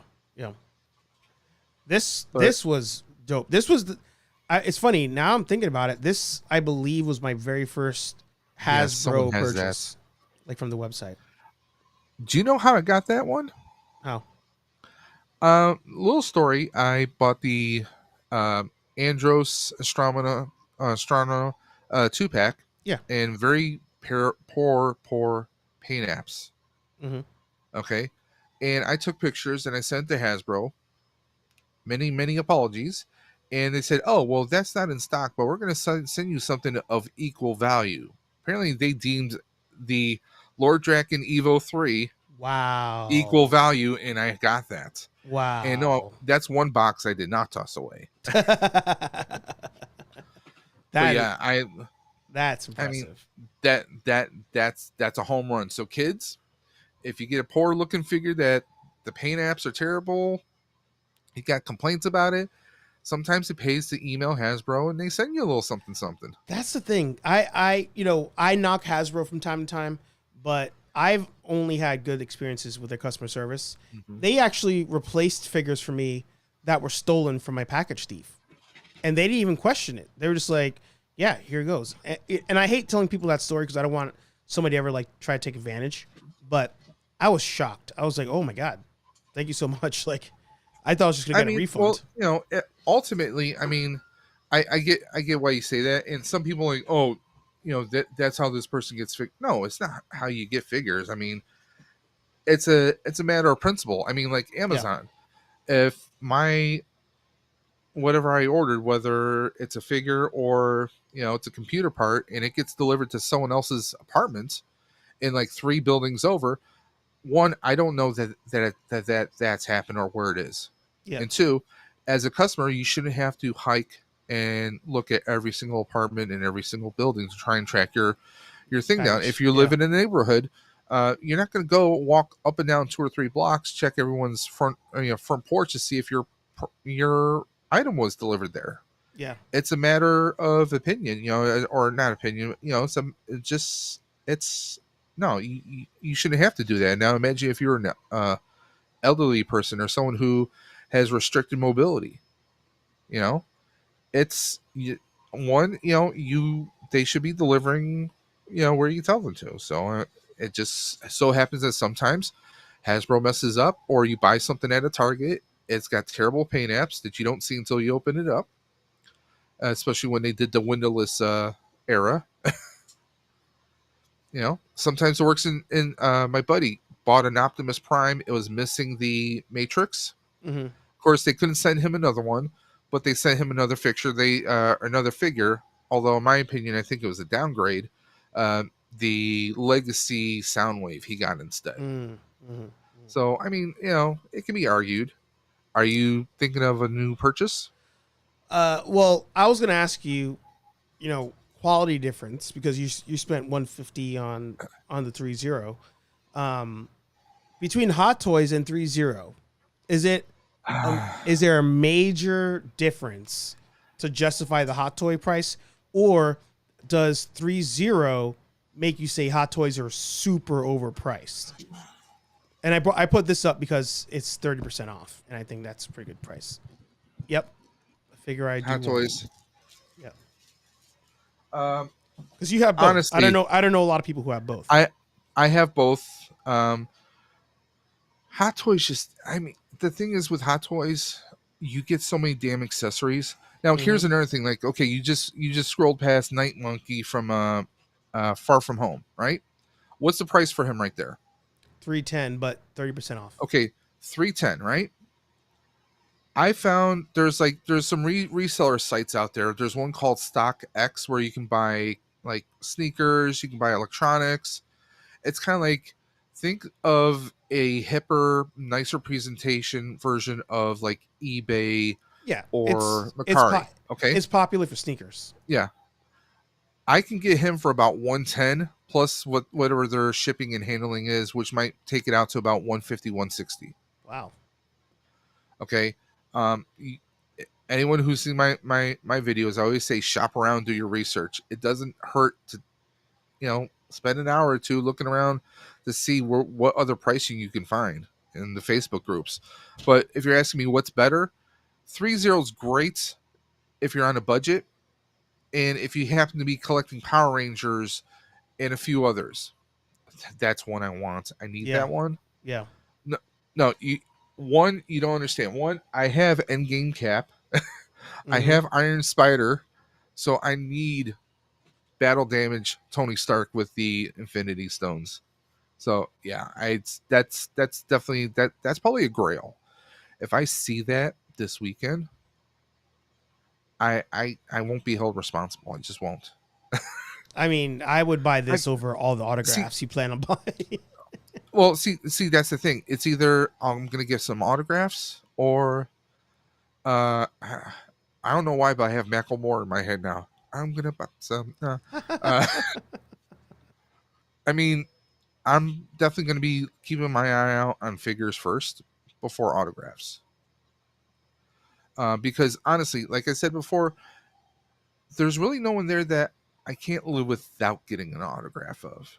You know. Now, if Mr. Christopher Lloyd was there, yeah, I'd be getting that one. I got a photo with him once, so I would love to get an autograph. Yeah. But like, see, the thing is with Hot Toys, the first time you open up a Hot Toy, when I opened up my Captain America, the first time I had it, because I had to sell mine once upon a time. I'm fortunate that I came across another one, and now I have it back in my collection. The pupils on Chris Evans, you can see the pores in the skin. I mean, the hair sculpts, they take it to a level that 3.0 isn't there. Okay. 3.0 doesn't give you a stand. Hot Toys, they give you a stand, but a stand can be debated. The sheer amount of damn accessories you get with Hot Toys are mind boggling. With 3.0, Green Ranger, you got the Sword of Darkness, and you got your Dragon Dagger, and you got a couple sets of hands. Now, with some 3.0s, sometimes the feet come off very easily. They're very kind of, I don't want to say small, but they're very basic pegs where things can easily pop off. But that's not necessarily a bad thing. Sometimes it happens, though, you know? They give you, like, I think 4 or 5 sets of hands, okay? Some Hot Toys give you that, but the accessories you get with Captain America, you get Thor's hammer, right? You get the full shield. You also get the broken shield. You get a stand that says Captain America Endgame. You get different captain sculpts. I actually have it where I can take his face, like his lower part of his face, off on the on the helmeted ones, where you have him like kind of like just with his mouth closed, or you have him like gritting his teeth. You know, like he's like raging out. You also have a civilian head. The soft goods on him are just beyond amazing. And you also get his compass that he carries with him with the picture of Peggy in it. And you can even make out her face in it. Yeah. It's the sheer amount of details and accessories that they give you.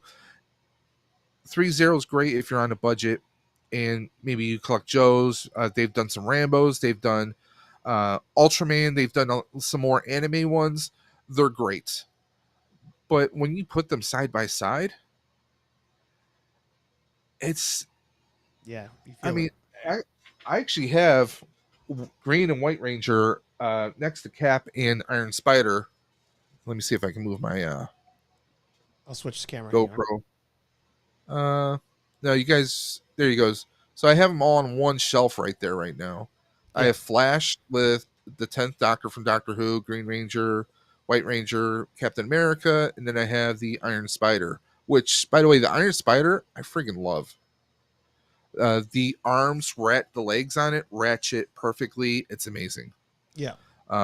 But Hot Toys, they just take it to a level like you haven't seen before. There's a Superior Spider-Man, which is kind of like the kind of same kind of like setup where you have the spider legs and everything. That one looks pretty phenomenal. That Iron Doctor Strange you just showed looks amazing. There you go. Click on that one. Because Superior Spider-Man, for people who aren't familiar, that's when Doc Ock and Peter Parker traded bodies. Yeah. And Doc Ock created that suit, and just, it's a very sick looking, the blacked out eyes, the massive, scarlet red legs. And you can see how the legs hold him up perfectly. You can't do that with the Iron Spider. This is really a hot one that people are going for because it's featured in the Spider-Man 2 video game. Yeah. Oh, but man. I mean, the prices are they're very exuberant, but the quality is there. It is justified. If you're a collector and you can change the different poses, there's different accessories. Like that Miles one. That's one I do want. With the headphones and like his full DJ updated, kitted up setup with the computers and everything. That is one I would like to have. Yeah. I have the Bodega Cat one, which I still need to unbox at some point. You do need to unbox that. I'm like, I got that back in June. Yeah. And he's lasted unboxed all summer. I have that and the upgraded suit from yeah, there he is. The great thing about him is like he comes with so many accessories. The Bodega Cat one, he has the backpack, obviously, that the cat goes into. The cat has its own little spider mask. He's got rollerblades. He's got, just comes with everything. I sold out again. Yeah. Oof. But this one's gonna be a hot figure though. Oh yeah, Miles G. Morales. Yep. I think when the next Spider-Verse movie comes out, you're going to see another wave of Hot Toys come out as well. Yeah. I was going to buy the Spider-Man animated series Mondo figures. Okay. I was mindset on that, but I think I'm going to hold out for Hot Toy if they ever do one. I think that'll be my intro into I mean, with Mondo's pricing, it's so close. I mean, you might as well just go for it, and you know the quality you're going to get with a Hot Toy. But that's why I'd rather have a cloth good suit Spider-Man with the animated series head sculpt than the Mondo suit with a head sculpt. I mean, I'm expecting like another version of Spider-Man 2099 because I had one at one point. Mm-hmm. That was not, it wasn't like cloth. It was like vinyl, kind of like, it was a bendable like rubber for him. We didn't get a head sculpt with that either, but here's a hot take. I want them to do, I know there's an Arkham version of Batman Beyond, but I want them to do a Batman Beyond like animated series Hot Toy. Give me the Terry McGinnis, and it can even be Terry McGinnis from Epilogue when he was a little bit older, a little bit more bulked up. Yeah. I mean, I would love to see something like that. I mean, hell, they could do Return of the Joker, Batman Beyond, Return of the Joker Hot Toys. You can have like old Joker. You could have Bruce. I mean, hell, you got that Batmobile, that animated Batmobile, don't you? Dude, if that was a Hot Toy. If it was a Hot Toy, you'd have lights. And that's the thing. Iron Spider has light up eyes. Yeah.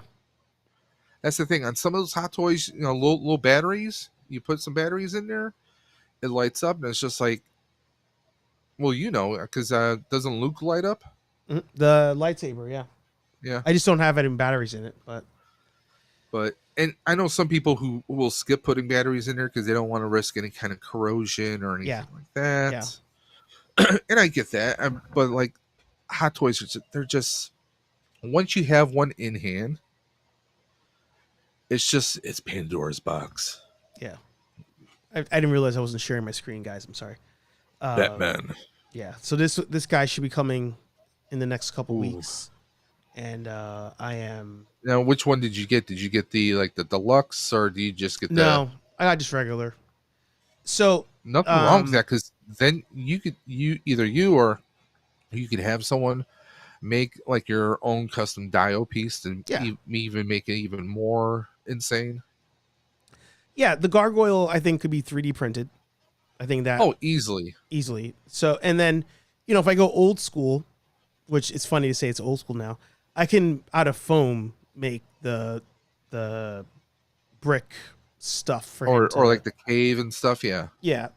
But the thing is, if we do move, and if I'm able to have an actual like giant room or a room, it's over. Yeah. But but here's the thing too. This is what I would go for. Like, I'm past the point where I want to have like every property that I love on display.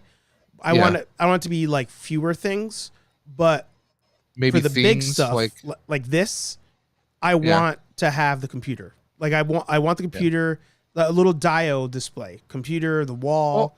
Batmobile, maybe you could get like little either 3D print or have someone 3D print like little monitors, and then just like they're print making out this a sticker. Oh, okay, they're making that. No, but I'm saying like if you wanted to make it yourself, probably a little cheaper, But like that cave kind of background.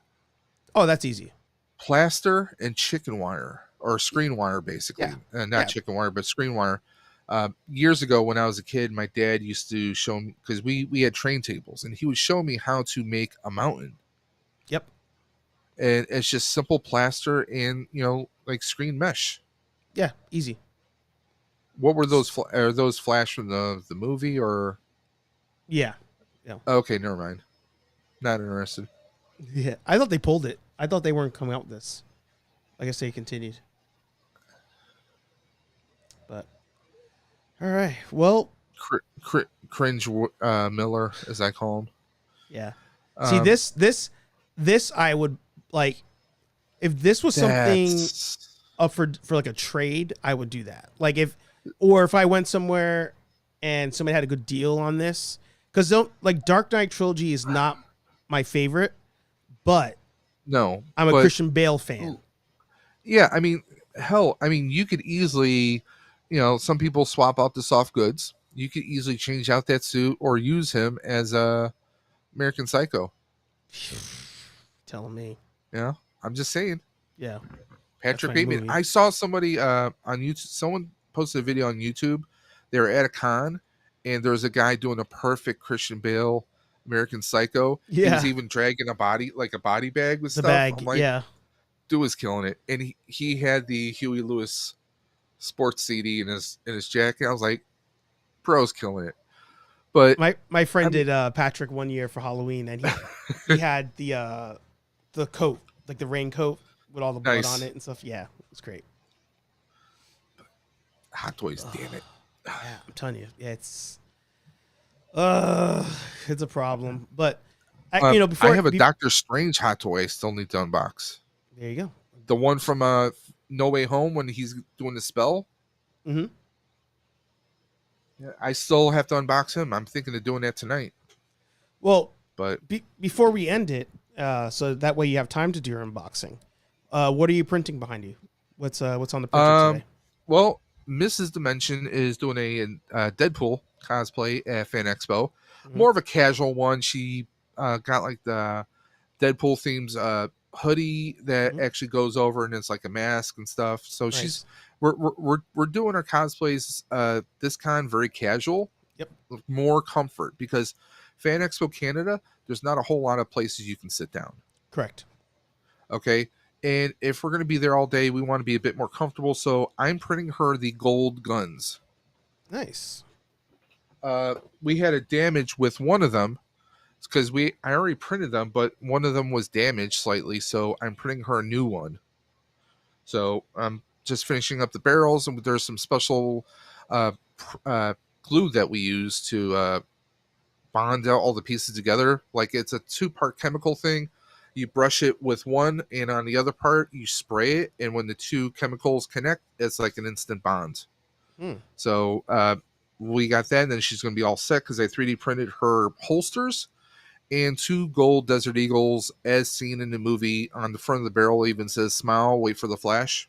Nice. So I'm doing Captain N, the Game Master from the 80s. Anyone remembers the late 80s cartoon Captain N? Actually 3D printed me a Zapper. Nice. Which is color accurate to the TV show. So I did that.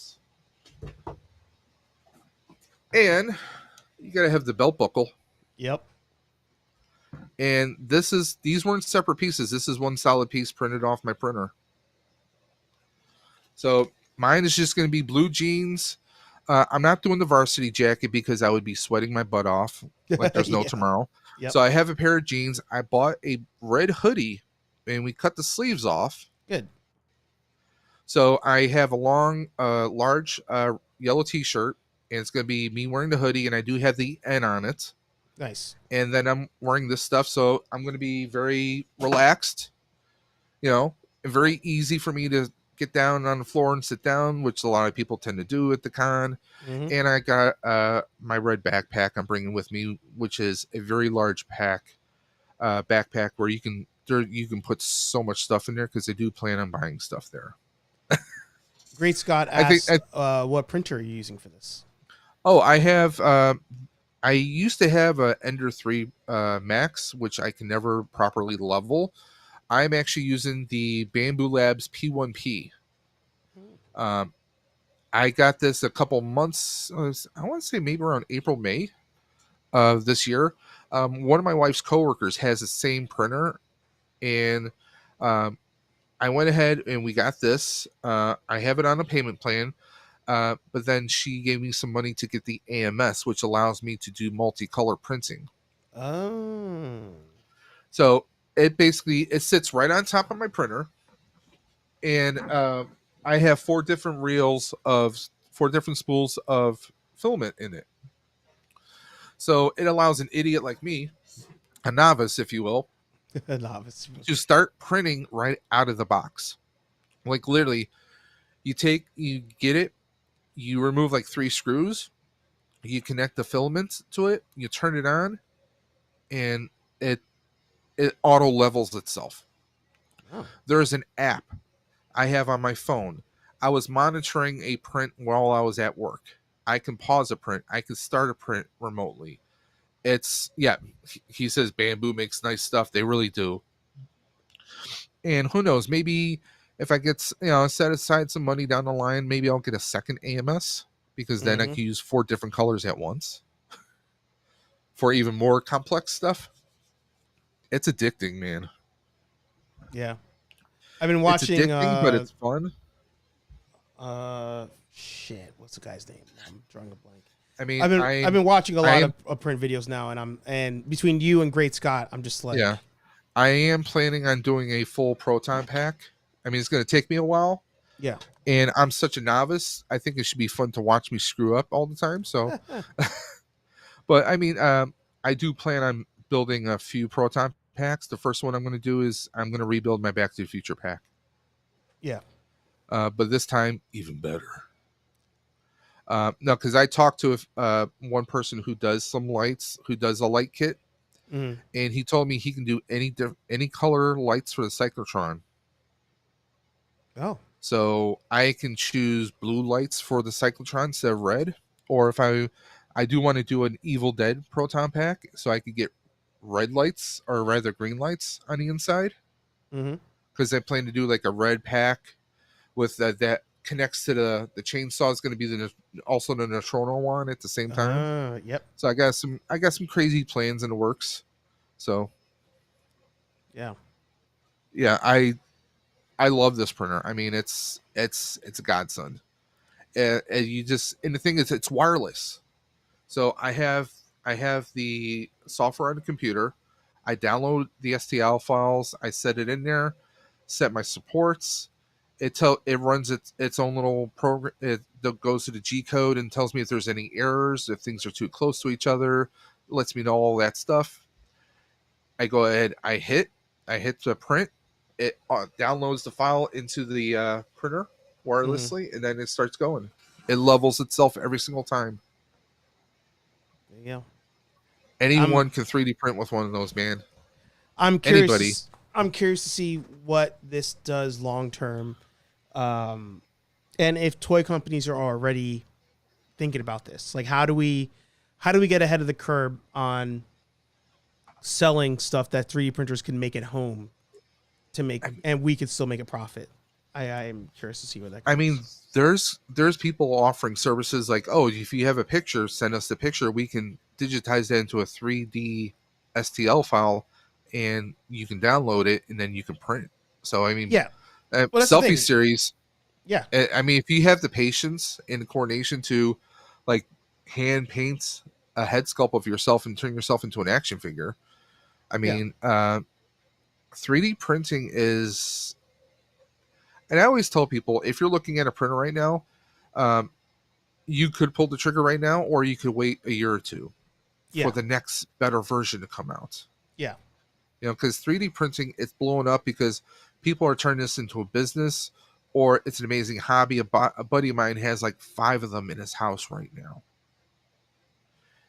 And he's not selling them or selling stuff for a business. It's just that, it's kind of like he's on disability, military disability. He's retired basically, and it's him. He gets to print lightsabers and all different kinds of stuff. it's a great hobby where he's making his own collectibles. Yeah. My buddy Roger, who was on my stream the other night, he was showing off he had some of good his stuff, 3D yeah. prints. He had some pretty sick Star Wars stuff. Yep. So I mean, it's like I always say, the only limitation is your imagination, and with 3D printing, hell, I wouldn't be surprised if some teenagers get into it, because to learn how to make your own STL files at a young age could lead to CAD/CAM robotics and other visual careers that could really take off. So you just never know. This was the guy I've been watching a lot of his videos, and he's good. Yeah. I mean, just the guys who make like their own Iron Man suits, and I mean, so much stuff just looks insane. It looks so good, and the fact that it's 3D printed in your house. Yeah. And I mean, think about it. Plastic is so much lighter. You know, and here's the thing. If you 3D printed something and it breaks, well, you can just go back home and print another one. Yeah.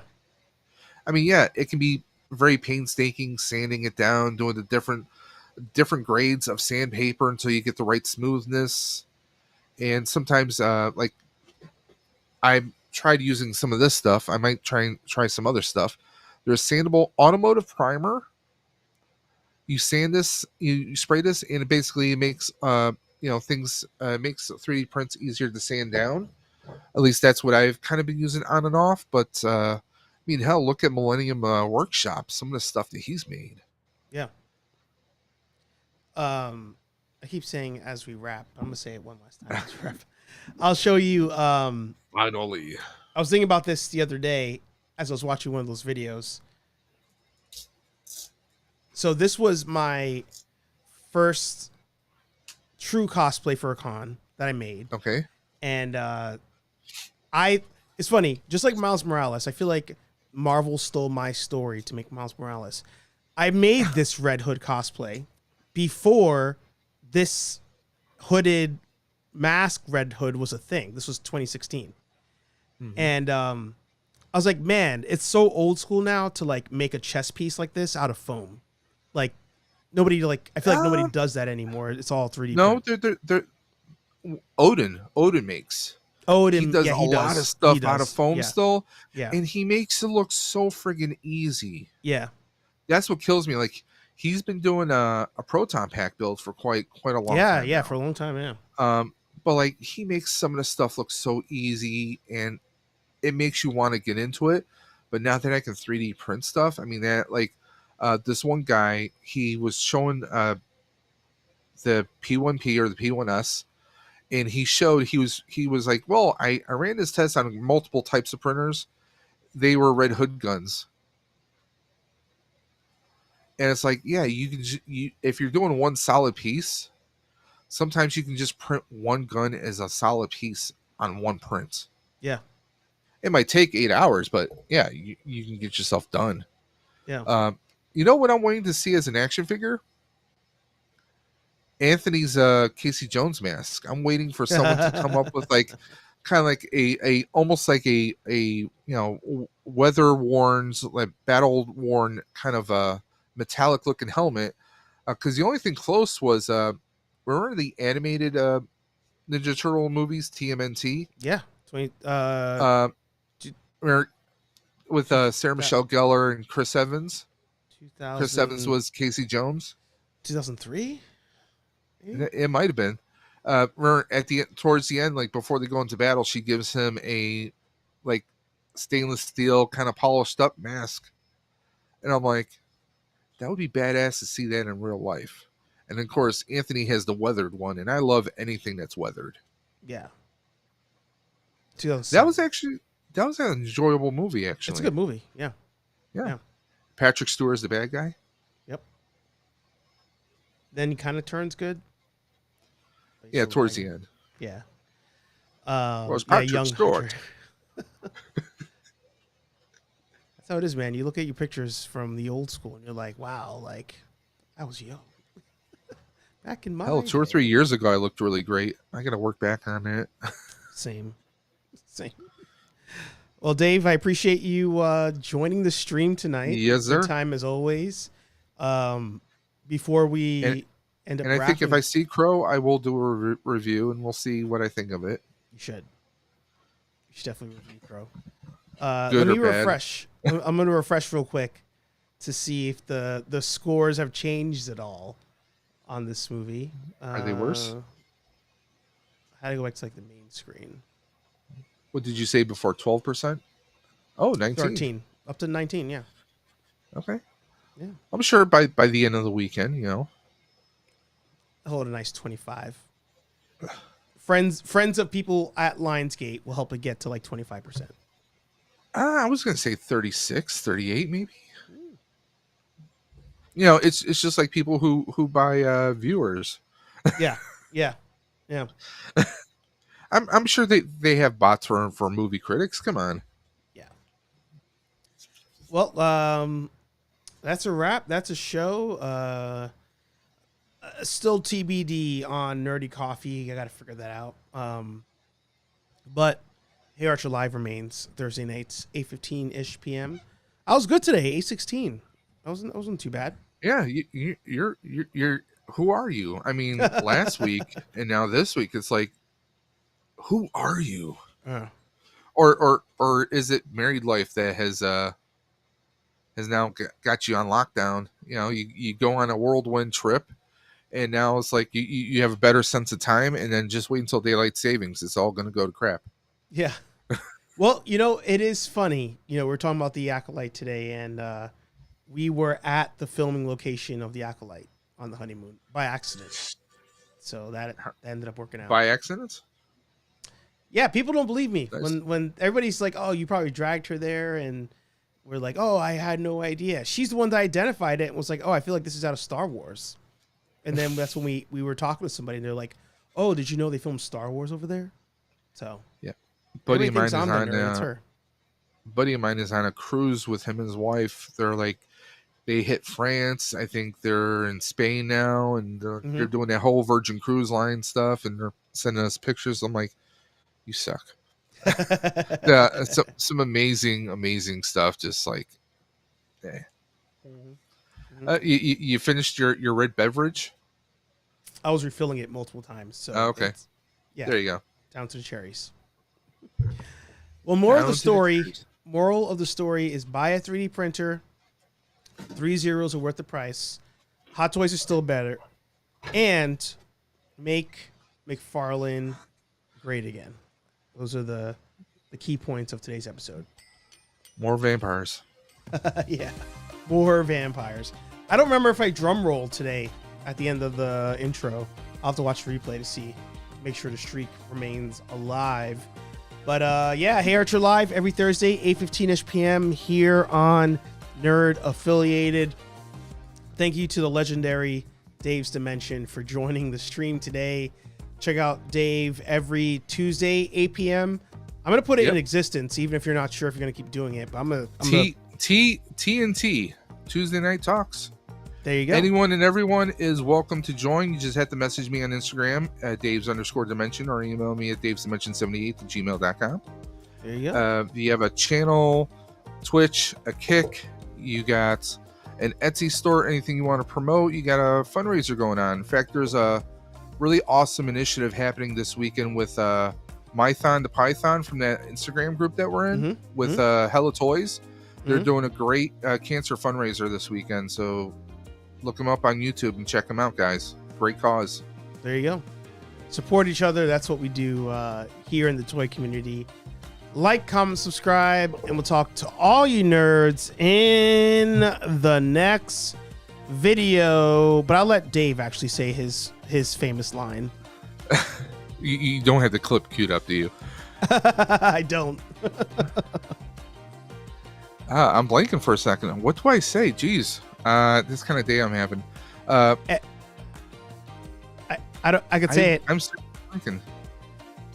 Keep on busting, and we'll talk to all you nerds on the flip side. Take care, guys.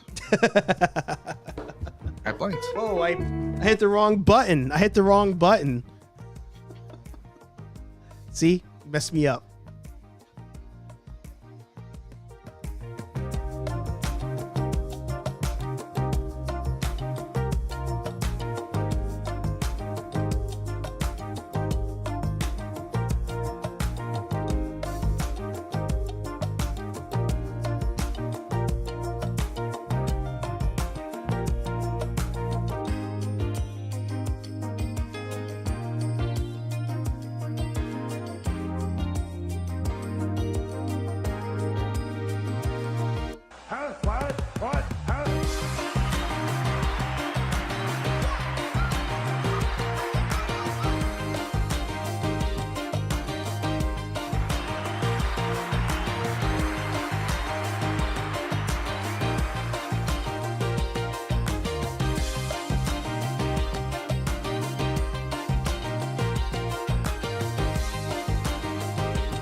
Austin 316 says I just whipped your ass.